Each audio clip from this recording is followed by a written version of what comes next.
part of the stabilization program on the back, a good idea would be to do kneeling exercises. For additional input, you can use a foam pad, a foam roller, a block, and a slider. So we're going to do the same side, which is going to ask for deep stabilizers of the back to be activated on the opposite side.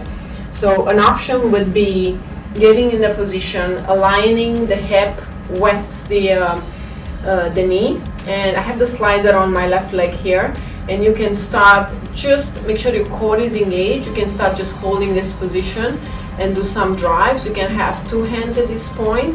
Ensure your back is nice and stable, and then you can do some nice drives here. Now I'm using my core to stabilize and the back stabilizers.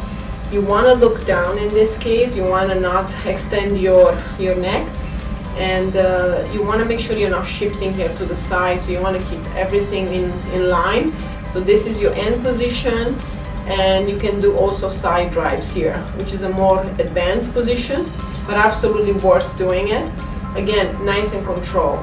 You may start with just leg movement initially, and you want to end up with about 10 of them would be fantastic. Thank you.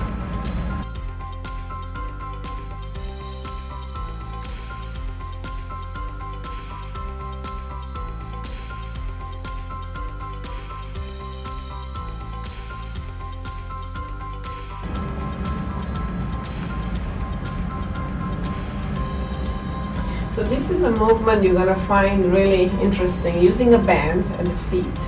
You want to keep this 90-degree angle and engages your core. You're going to feel your thighs working as well. Great for stability. If you have difficulties, you can always place your hands underneath your back. If you feel like you need more support, drive it away, drop it, come back. Now, if you can't do that, you might choose an option going a bit higher, and that would be much easier. Ideally would be to go parallel and then come back, or parallel, drop, and come back. It's fantastic to get the core going without really stressing. You can add as much support under your neck as you need, and you can start with 10 and then see, take it from there. Thank you.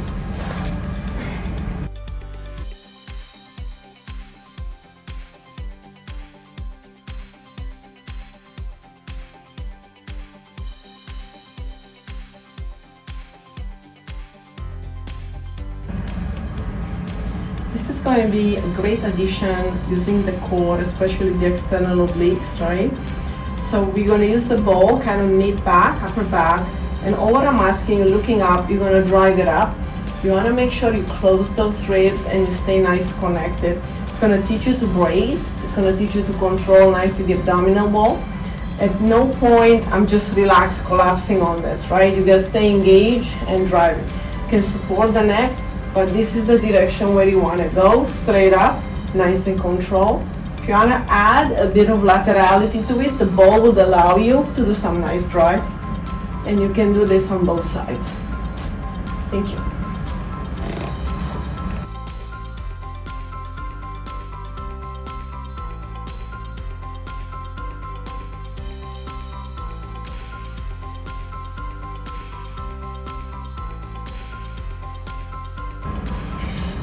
We're going to use, again, core. This is the setup. We're going to use the little ball, and we're going to start with controlling the hip. You're going to do small hip drops. I'm just hovering on top of the ball. And as you're doing about 10 of those, what you want to do is you're going to do small rolls. You want to roll your hips and your shoulders in the same way, like a log. And that's going to activate your lower internal obliques and external oblique on the opposite side. And of course, you're going to do both sides. If you want more difficulty, you can always elevate the leg and do the drives this way. About 10 on each side would be great. Thank you.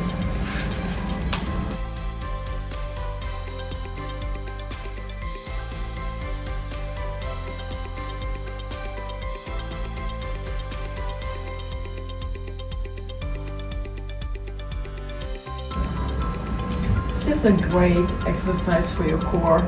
So you want to have the ball, squeeze it in, and you're going to control dropping the legs, keep the spine in neutral, and you want to come up, really knees driving first, right? So in this position, you can have your arms supporting. You can aim for the heels if you need to, and you're going to very slow return. Great activation on the, again, internal, external obliques and your rectus. You're going to feel the low part of the rectus abdominis here working.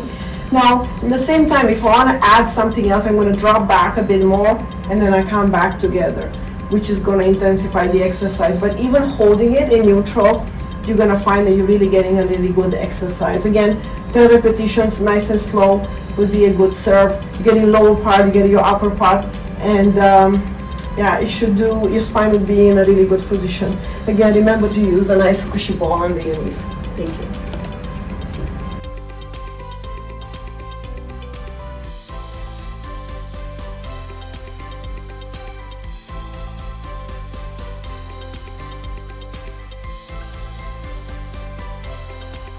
Another movement that you might find important is using the hips combined with some of the component of the biceps femoris, part of the hamstring group. The reason why you'll be doing this to engage the rotators, hip rotators. So you start with the band, you want to pull it nice, and you might just stay here and enjoy. You're going to feel the rotators really getting activated. Make sure your spine is in neutral, my core is engaged. Even so it looks stationary, I'm actually working quite hard.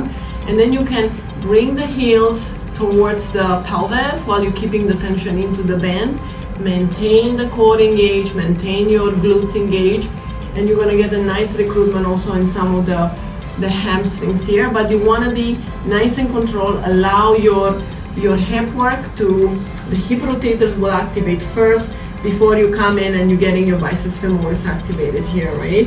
So you want to stay in control. Again, let's go for 10. If you have difficulties, you can always help supporting the pelvis here, and that's going to help you. You can add a towel to place your head if you want to do that, you're uncomfortable holding it. But this is a wonderful extensor mechanism movement for back and posterior chain recruitment. Again, we can start with 10, and you're going to find that the holds, it's going to be important if you hold it for about 5 seconds, and then before you start doing the drives, just in this fashion. Thank you.